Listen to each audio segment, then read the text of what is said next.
वो आपके समस्याओं क्या करेंगे समाधान कर। इसके साथ ही चाहते हैं हम महाविद्यालय के अगले वरिष्ठ अध्यापक डॉक्टर गुप्ता सर से तो आए और अपने विषय के बारे में महाविद्यालय के बारे में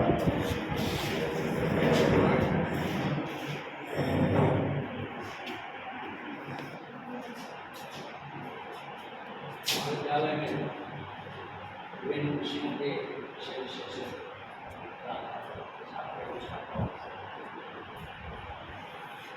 मैं यहाँ पर अक्सर पढ़ाने के लिए किया गया हूँ।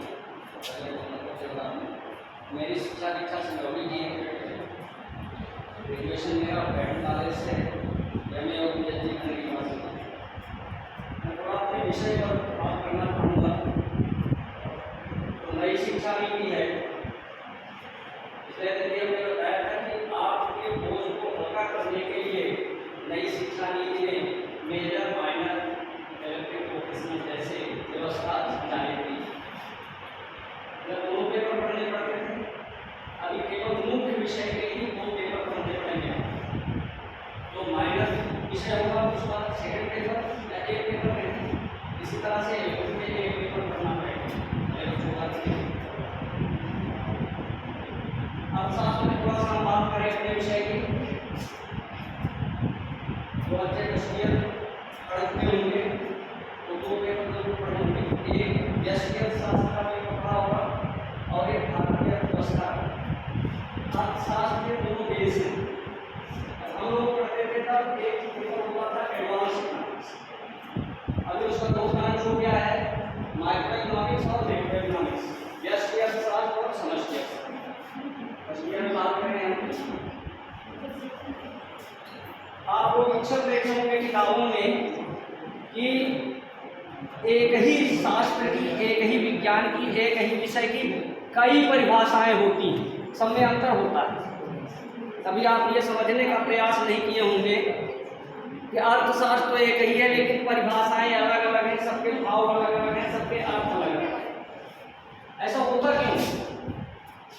अर्थशास्त्र एक ही है लेकिन अलग अलग परिभाषाएं होती हैं। देखिए, परिभाषाएं तत्कालीन परिस्थितियों की देन है। एक परिभाषा आती है, समय बदल जाता है, व्यवस्था बदल जाती है, फिर दूसरी परिभाषा आ जाती है, नई परिभाषा होती है, फिर तीसरी परिभाषा आती है।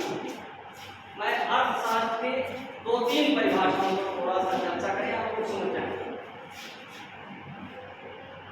अर्थशास्त्र बहुत पुराना शास्त्र नहीं है, यद्यपि हम अर्थशास्त्र के जनक की बात करें, अर्थशास्त्र की शुरुआत की बात करें, 1776 में एडम स्मिथ ने एक किताब लिखा,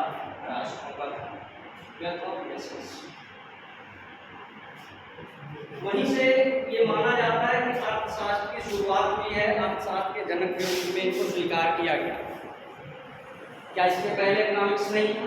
1776 के पहले क्या अर्थशास्त्र नहीं रहा होगा? मानवीय सभ्यता के साथ ही किसी न किसी रूप में अर्थशास्त्र था। फिर अर्थशास्त्र का जनक एडम स्मिथ को क्यों बताया? पिता से ही तो शुरुआत होती है, और हम ये भी कह रहे हैं कि इसके पहले भी अर्थशास्त्र था। क्या उसका कोई बाप नहीं रहा? नहीं।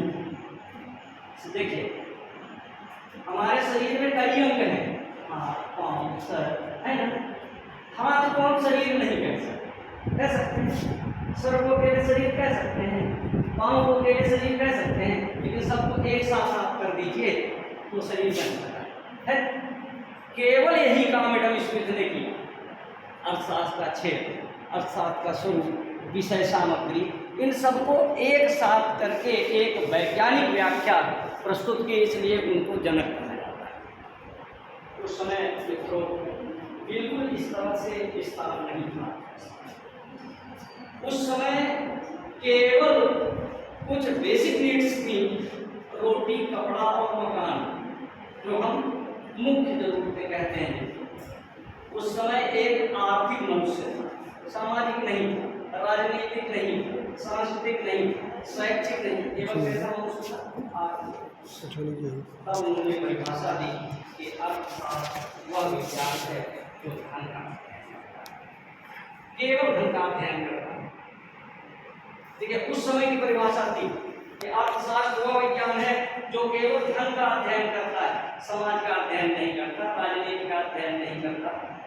उनका यह मानना था कि एक आर्थिक मनुष्य की कल्पना, जब एडम